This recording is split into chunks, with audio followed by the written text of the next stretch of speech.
Hello friends, सलाम नमस्ते सत श्री अकाल। की हालचाल। होप करता हूँ आप सब बहुत बढ़िया होंगे। तो दोस्तों, हाजिर हूँ फिर से एक बार लेके एक बिल्कुल ही नए अपडेट ब्लॉग के साथ, जो कि है Meerut to Baghpat national highway 334 B पर। मैं हूँ अभी दिल्ली हरिद्वार नेशनल हाईवे 58 के मेरठ बाईपास पर।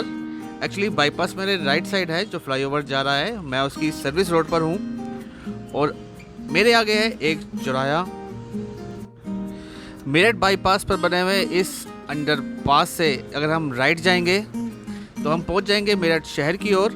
और अगर हम यहां से लेफ़्ट जाएंगे तो ठीक इसी जगह से शुरू हो रहा है उत्तर प्रदेश के मेरठ को वाया बागपत और हरियाणा के सोनीपत, खरखोदा, सांपला, झज्जर, चरखी दादरी होते हुए लोहारू तक जाने वाला नेशनल हाईवे 334 बी। और इस हाईवे का कंस्ट्रक्शन वर्क 2 पार्ट में किया जा रहा है, जिसमें से पहला पार्ट उत्तर प्रदेश में मेरठ से शुरू होकर बागपत होते हुए यूपी हरियाणा बॉर्डर तक, जिसकी सीमा का निर्धारण करती है यमुना नदी, अभी अंडर कंस्ट्रक्शन है।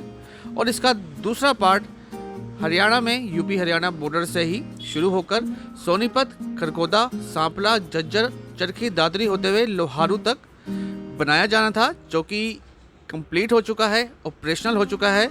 और इसी महीने की यानी 12 मार्च से उस हाईवे पर टोल टैक्स भी चालू हो चुके हैं। तो दोस्तों, आज के व्लॉग में हम ट्रैवल करने वाले हैं मेरठ से बागपत तक और लेने वाले हैं अपडेट इस हाईवे पर चल रहे कंस्ट्रक्शन वर्क का। और देखेंगे कि कितना काम इस हाईवे पर अब तक हो चुका है और कितना काम अभी बाकी है। NHAI द्वारा फरवरी 2020 में 2 साल की स्ट्रिक्ट डेडलाइन के साथ लगभग 371 करोड़ की लागत से बनने वाले इस हाईवे की जिम्मेदारी दी NHAI के बागपत खंड को। और कंस्ट्रक्शन का कॉन्ट्रैक्ट दिया गया गाजियाबाद की राजश्यामा कंस्ट्रक्शन को। इस हाईवे निर्माण में लगभग 37 छोटी बड़ी पुलिया और एक रेलवे ओवरब्रिज का निर्माण किया जाना था। और रोड वाइडनिंग के लिए इस हाईवे से लगभग 3000 पेड़ों का कटान किया गया, जिसमें से NHAI ने दावा किया था कि वो प्रति पेड़ 2 पेड़ लगाएगी, यानी एक पेड़ के बदले में 2 पेड़ लगाएगी, जहां पर भी उसको ज़मीन मुहैया होगी। बट इस हाईवे की सबसे खास बात जो आपको बता दूं वो ये है कि ये हाईवे 2 लेन बनाया जा रहा है। और जहां जहां इस हाईवे पर आबादी क्षेत्र होंगे वहां ये हाईवे 4 लेन होगा। ये मेरे सामने है भारतीय रेलवे का अब तक का सबसे बड़ा project eastern dedicated freight corridor, जो कि लुधियाना से शुरू होकर कोलकाता तक जाता है। और इस कॉरिडोर को पार करते ही आ जाता है एक आबादी क्षेत्र, जो कि है पांचली खुर्द। और जैसा कि आपको बताया, आबादी क्षेत्र में ये हाईवे 4 लेन बनाया जाएगा। तो आप यहाँ पर देख सकते हैं कि बीच में डिवाइडर का निर्माण कार्य किया जा रहा है और दोनों साइड 2 लेन ईच बनाई जा रही हैं। अब आप जानते ही हैं 2022 चल रहा है, आज़ादी के 75 साल बाद जितने भी अब नेशनल हाईवे बनते हैं वो मोस्टली 4 लेन 6 लेन के बनते हैं। बट यहाँ मामला अलग है।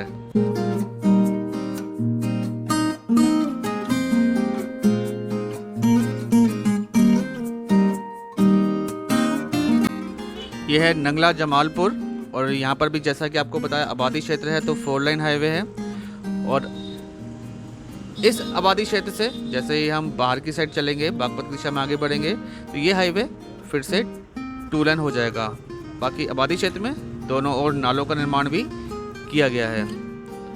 और उसके आगे आप देख ही सकते हैं यहाँ पर 2 लेन नेशनल हाईवे।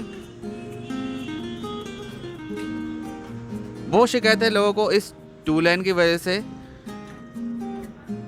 बट एक हाईवे के बाद ये बीच में खराब पैच, क्योंकि आपको बता दूं कि 2 वर्ष की डेडलाइन के साथ शुरू हुआ इस हाईवे का कंस्ट्रक्शन वर्क पिछले साल यानी 2021 में अगस्त तक लगभग 80% कंप्लीट हो चुका था। बट उसके बाद आई मानसून की बारिश में इस हाईवे का अधिकतम भाग बह गया। इसकी गुणवत्ता के बारे में तो आपको क्या ही बताऊँ, अब मेरे पास शब्द नहीं है। और यही कारण था कि ये हाईवे अपनी डेडलाइन को मिस कर गया, पर देर आए दुरुस्त आए। इस हाईवे की जो सड़क निर्माण था वो दोबारा किया गया। अब होप कर सकते हैं कि हाईवे की गुणवत्ता अब बेहतर हो, एक हाईवे के स्तर की हो। हम पहुँचे हैं ग्राम जानी में और यहाँ पर भी आप देख सकते हैं 4 लेन हाईवे तैयार हो चुका है। बीच में डिवाइडर भी बन चुका है, स्ट्रीट लाइट भी लग चुकी हैं और दोनों ओर जो सेफ्टी ग्रिल्स लगानी थी वो भी लगाई जा चुकी हैं। अब चूँकि यहाँ पे कोई अंडरपास वगैरह नहीं है तो आबादी क्षेत्र है, तो एक एक लाइन दोनों साइड की तो पार्किंग में ही निकल जाएगी। और जानी क्षेत्र से जैसे ही हम थोड़ा आगे बढ़ेंगे रोड फिर से 2 लेन हो जाती है और जस्ट आगे है अपर गंगा कैनाल, गंग नहर के नाम से जो मशहूर है, और उससे जस्ट पहले चौधरी चरण सिंह कांवड़ मार्ग। और गंग नहर पर बने हुए पुल को हम पार करते हुए, इस पुल का निर्माण काफ़ी पहले ही हो गया था क्योंकि जो लेफ़्ट साइड में पुराना पुल था वो काफ़ी जर्जर हो चुका था, चलने लायक नहीं था, जिसके बदले में ये इस पुल का निर्माण किया गया था। बट गर्मियों के सीज़न में जब कांवड़ मार्ग पर वाहनों का दबाव होगा तो इस चौराहे पर जाम जरूर लगेगा।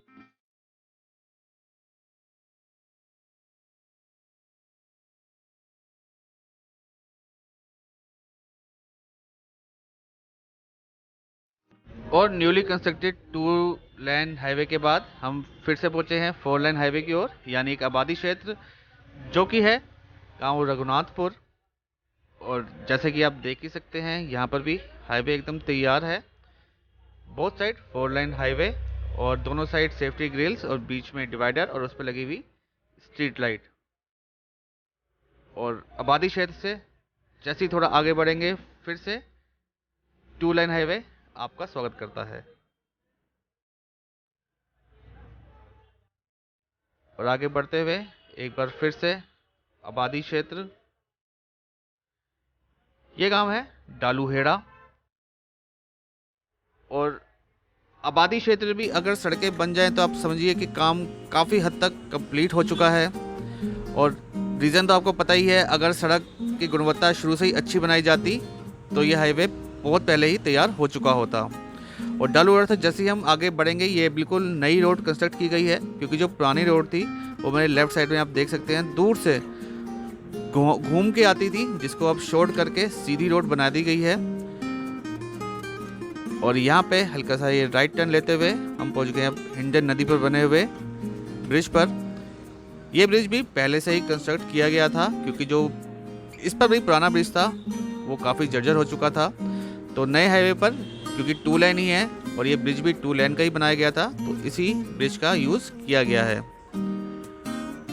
और हिंडन को पार करते ही हम पहुँच गए हैं थाना बलैनी की सीमा में, पुलिस चौकी हिंडन थाना बलैनी। और राइट साइड में मेरे हिंडन के साथ पड़ता हुआ फॉरेस्ट एरिया वन क्षेत्र। और स्वागत है आपका एक और आबादी क्षेत्र बलैनी में। यहाँ पर भी हाईवे तैयार हो चुका है, स्ट्रीट लाइट सेफ्टी ग्रिल्स दोनों साइड नाले बनकर एकदम तैयार हैं।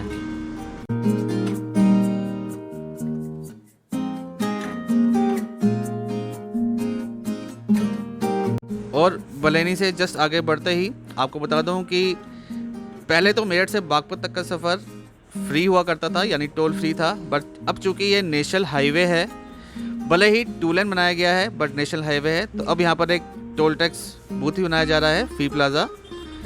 अभी टोल टैक्स प्लाज़ा ऑपरेशन नहीं हुआ है तो अभी कोई रेट लिस्ट भी यहाँ पर नहीं लगाई गई है।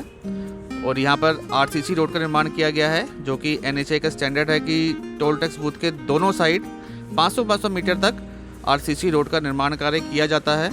ये एनएचए का नया स्टैंडर्ड है, जितने भी नए हाईवे बन रहे हैं वहाँ पर टोल बूथ के दोनों साइड 500 मीटर तक आरसीसी रोड का निर्माण कार्य किया जाता है।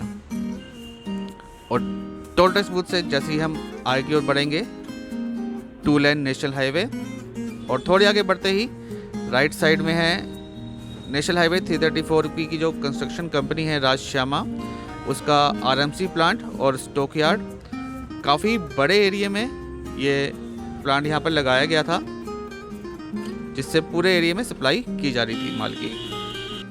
और यहाँ पे आप देख सकते हैं रोड मार्किंग भी यहाँ पर की जा चुकी थी जो कि पिछली बारिश से पहले हुई थी, उसके बाद ये रोड बही गुणवत्ता के कारण।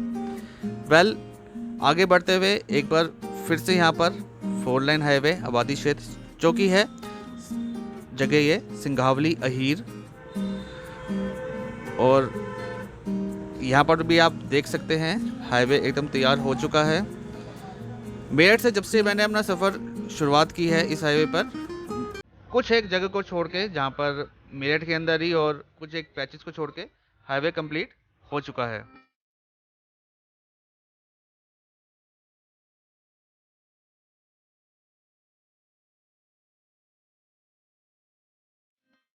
और कंस्ट्रक्शन की जिस गुणवत्ता की मैं शुरू से बात कर रहा हूँ, उसका नमूना आपको यहीं देखने को मिल जाएगा कि नए हाईवे बनने के बाद भी राइट साइड में देखिए ये जेसीबी से पैचेस लगाकर इस पर दोबारा रोड का निर्माण कार्य किया जा रहा है। और जिस रोड हम जा रहे हैं अभी, इस रोड निर्माण कार्य हो चुका है। और बागपत की दिशा में आगे बढ़ते हुए ये है गांव डोला। मेरठ से बागपत के बीच में ये डोला गांव काफ़ी बड़ा आबादी क्षेत्र है। कायदे से तो यहाँ पर फ्लाईओवर की ज़रूरत ज़्यादा थी, बट 4 लेन हाईवे से ही काम चलाना पड़ेगा। बट आबादी क्षेत्र है, काफ़ी ज़्यादा तोड़फोड़ भी की गई थी यहाँ पर रोड वाइडनिंग के लिए। बट अगर आप व्हीकल की बात करें, अपनी ड्राइविंग की बात करें, तो यहाँ पर हमको बोथ साइड में एक एक लेन ही मिलने वाली है, क्योंकि एक एक लेन तो यहाँ पर पार्किंग में ही चली जाती है। और डोला गांव से भी आगे बढ़ने के बाद हाईवे पूरा तैयार हो चुका है। और ये 4 लाइन हाईवे भी यहीं पर ही ख़त्म होता है। और इसके आगे 2 लाइन हाईवे, ये पुलियों का निर्माण भी इसी हाईवे के अंतर्गत अब नई पुलियों का निर्माण किया गया है।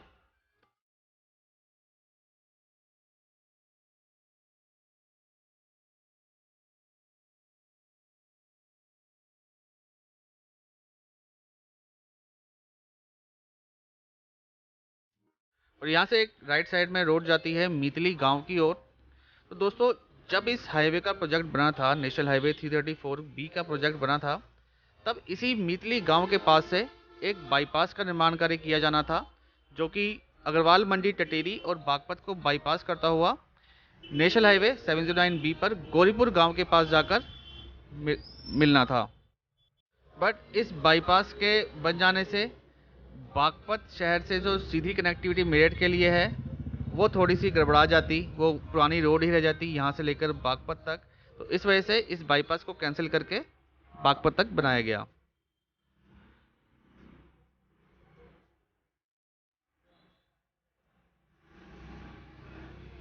और आगे बढ़ते हुए यहाँ पर फिर से एक 4 लाइन हाईवे, जो कि एक छोटे से पैच तक ही बनाया गया है, क्योंकि हम पहुँच गए हैं अब अग्रवाल मंडी टटीरी में। यहाँ पर लैंड एक्वायर अभी तक नहीं हो पाई है। जो लैंड एक्वायर के एक्विजिशन के इशू हैं, वो अभी तक सोल्व नहीं हुए हैं। और यहीं पर एक रेलवे ओवर ब्रिज भी बनना था, जो कि दिल्ली सहारनपुर मेन रेलवे जो लाइन है उसके ऊपर बनाया जाना था। और उसी रेलवे लाइन की वजह से यहाँ पर अक्सर जाम की स्थिति बनी रहती है, और आज भी वो जाम लगा हुआ है। ये है वो रेलवे क्रॉसिंग, जिस पर रेलवे ओवर ब्रिज का निर्माण कार्य इसी नेशनल हाईवे 334B के प्रोजेक्ट के अंतर्गत होना था। बट अभी तक बिल्कुल इनिशियल स्टेज पे क्या किसी काम शुरू ही नहीं हो पाया। राइट साइड में मेरे हैं बागपत रेलवे स्टेशन। अगर अग्रवाल मंडी टटीरी को ही अकेले को बाईपास करते तब भी बहुत मुश्किल था, क्योंकि जो सफ़र 5 किलोमीटर लंबा था टटीरी बाईपास वाला, अगर उसको बाईपास करके अकेले अग्रवाल मंडी टटीरी को ही बाईपास किया जाए तो लगभग 15 से 16 किलोमीटर का बैठता था, जो किसी हिसाब से भी जायज़ नहीं कहा जा सकता। बट इस एरिया की जो समस्या है वो भी जायज़ हैं। जो दुकानदार यहाँ पर बैठे हुए हैं, बरसों से बैठे हुए हैं, अगर उनकी दुकान तोड़ दी जाएंगी तो वो लोग भी कहाँ जाएंगे, मुआवजा कितने दिन बैठ के घर खा लेंगे अगर उनका कारोबार ही ठप हो जाएंगे। तो NHAI से, परिवहन मंत्रालय नितिन गडकरी जी से गुजारिश है कि इस ओर भी ध्यान दिया जाए, और अग्रवाल मंडी टटीरी में जो लैंड एक्विजिशन की समस्या है उसका भी समाधान किया जाए, ताकि ट्रैवल टाइम भी नेशनल हाईवे 34B पर कम हो सके और अग्रवाल मंडी टटीरी के इस जाम से मुक्ति मिल सके। और जैसे ही हम टटीरी से आगे की ओर बढ़ेंगे, तो टटीरी में तो काम की स्थिति आपने देख ही ली है। आगे 2 लाइन हाईवे यहाँ पर भी तैयार हो चुका है।